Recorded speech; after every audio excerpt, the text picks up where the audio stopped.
Am I in Texas? Hello, howdy. There you go, that's a little better. All right, good to see everybody here tonight. I honor each and every one of you, if for no other reason, the fact that you actually turned off that idiot box and came out here to, you know, socialize, try to hear something, maybe learn something. And tonight we've got a very, very special guest who's visiting here in Texas, and I'm really proud to introduce him. And let me qualify the audience here real quick. How many of you know what I'm talking about when I mention the Anunnaki? Whoa, all right. This crossed my desk just today. Science is finally catching up. This is off of CBS News, quoting Spacecom. Earth life likely came from Mars, a new study says. And basically what they're saying is that apparently sometime in the distant past an asteroid hit somebody in space, and it knocked all of this life-forming proteins and molecules and everything into the Earth. And I'm thinking, wait a minute, didn't the Sumerian tablets 7,000 years ago tell us that there was a struggle between Tiamat and Nibiru, and it shattered the planet, you know, and it went into half the planet became debris, which is now the asteroid belt, and the other part of this giant watery world, Tiamat, was knocked past Mars, stripping Mars of its atmosphere and bombarding it with meteors and everything, creating all those craters and dry beds, and then coalesced in an orbit beyond Mars, which became the Earth. And this is why they have found so many traces of Martian life on meteorites and in soil here on the planet. You know, gee guys, why don't you go study the story of the Anunnaki? Maybe you'll figure out what's going on. All right, so let's get going. We got a long way to go and a short time to get there. I want to introduce first, here's the breakdown. First, you're going to hear from Michael Tellinger. He's got some incredible things to tell you. And then we're going to take a short break while we change PowerPoints. And then I'm going to talk to you for about an hour. And then we're going to have a little discussion of contributionism. If you don't know what that is, you're going to find out. And then hopefully we're going to have enough time for some questions and answers. So, moving right along, let me introduce a really good guy and my friend, author and researcher who lives near Johannesburg, South Africa, Michael Tellinger.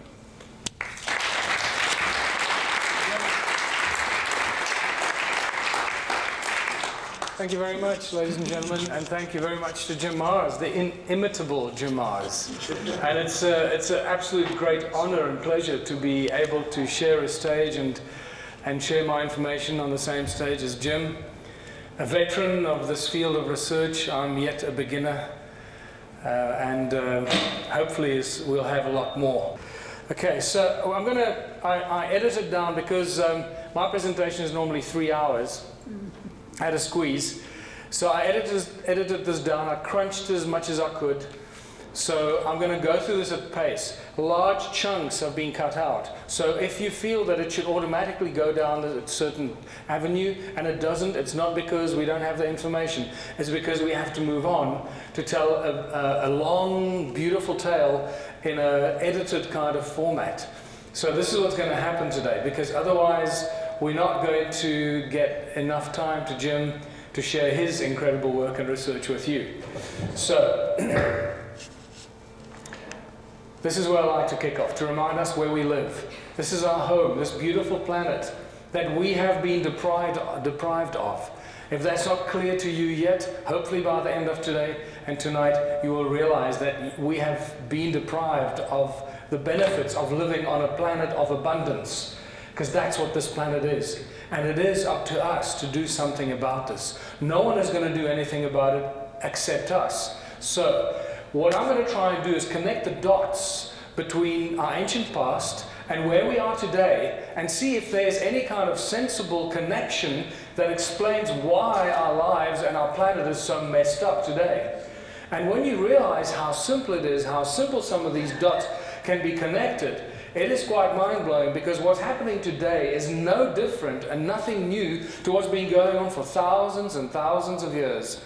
The manipulation and the abuse of humanity is going on. But now, the only difference is that now finally we're waking up to this, and we're realizing how this abuse has been perpetuated, how deep this manipulation runs, and that there are very clear things that we could do to get out of this entrapment and enslavement. The three questions that most of us had asked ourselves is, who are we, where do we come from, why are we here? The fact that we don't have immediate answers to this is a clear indication that we are a species with amnesia. We don't know who we are, where we come from, and why we're here. Otherwise, we wouldn't be asking those questions. We would know this.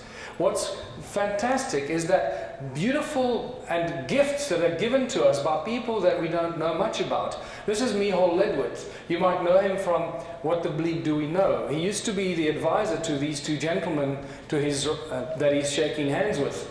As you can realize, that this was an interesting position that he held for about 17 years at the Vatican.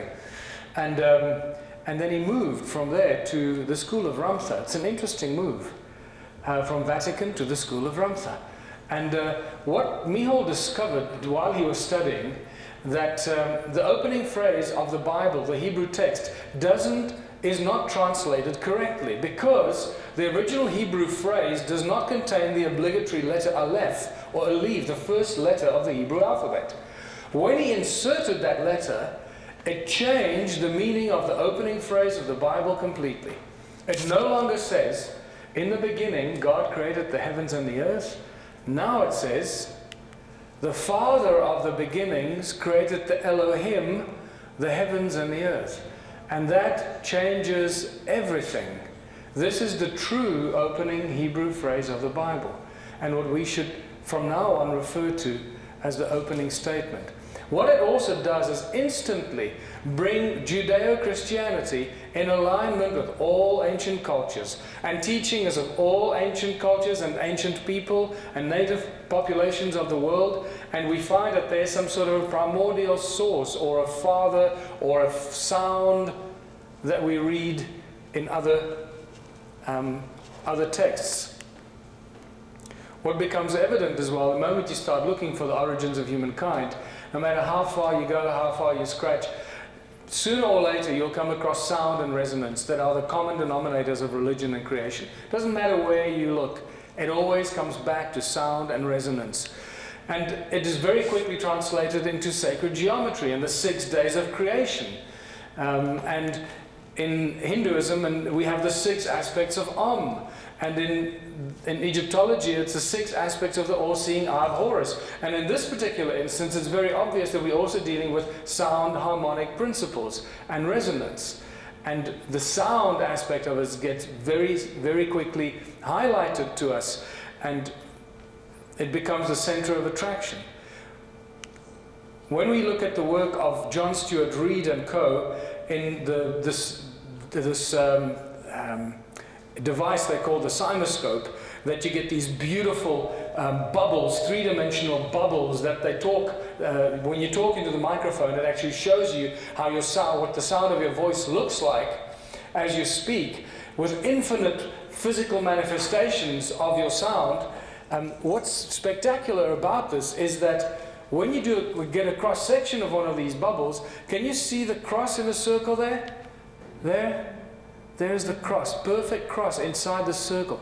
Well, when you drill deeper into some of these cymatic images, it gets even more obvious as to what the ancient cultures were doing when they came up with the symbol of the cross. Because that's what you find in some of the cymatic patterns. It's spectacular. It tells us that sound is actually the primordial source of the images that influence the religious movements. And suddenly you realize that the guys that came up with the cross as a symbol in all the Judeo-Christianic religions and others knew exactly what they were talking about. They knew that sound, or the sound of the Creator, was a source behind all things. And even in the medicine wheel in the Native American populations, we realize that it's just a cross in a circle, because sound heals. And if sound is the primordial source of all things, that means you could do and should do everything with sound. Sound levitates, it boils water, it creates light, it creates DNA, it heals, it destroys pathogens. It's a precursor to electromagnetism, and this is a key thing here. It's not the other way around. It's not the electromagnetic spectrum or electromagnetic universe that creates sound. Everything comes out of sound. The electromagnetic universe, as we know it, is actually generated by this primordial source of sound, of the Creator. And this can be beautifully explained, and I normally show Peter Davey boiling water with sound, but there's not enough time today, so I just urge you to please jot down and remember his name. Go onto YouTube, as with everything. All of these things are available on YouTube, but unless you go looking for it, you're not going to find it. And this is what makes this research quite exciting, that I can tell you about it, and you can go and within an hour you can get a huge volume of research done that 10 years ago we probably weren't able to do. So Peter Davey's been boiling water with sound since 1940. Unfortunately, he died 2 years ago, and he took the secret to his grave. Why did he take the secret to his grave? Because of money. He wanted somebody to invest into his discovery so they could make these little gadgets and they could sell it to billions of people so that they could make money. And we see how this money thing keeps tripping us up. And the reason I'll bring it up, because that's what we're going to end off with. The money, and how we can move beyond money and stop this enslavement that money imposes on us as the human race. Because that is the thing that seems to hold us back more than anything else. We have this deep desire and urge to create and to share and live on a planet of abundance. But somehow the money keeps getting in the way. DNA.